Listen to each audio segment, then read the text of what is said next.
If your problem did not prod you to getting up at night when everyone was asleep to cry to Allah, then it's not yet a problem. It's not yet a problem. Allah will squeeze you further. You know why? He loves you. He wants you to do something. He wants to invite you to an act of worship that is fulfilled by invite only. That is tahajjud. Allah invites those whom He loves to that prayer.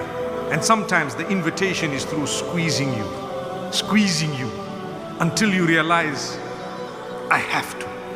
I will get up, I will cry, I will ensure that I cry and shed tears and beg Allah and continue to beg Allah until He gives me what I want. And I promise you, Allah is all hearing.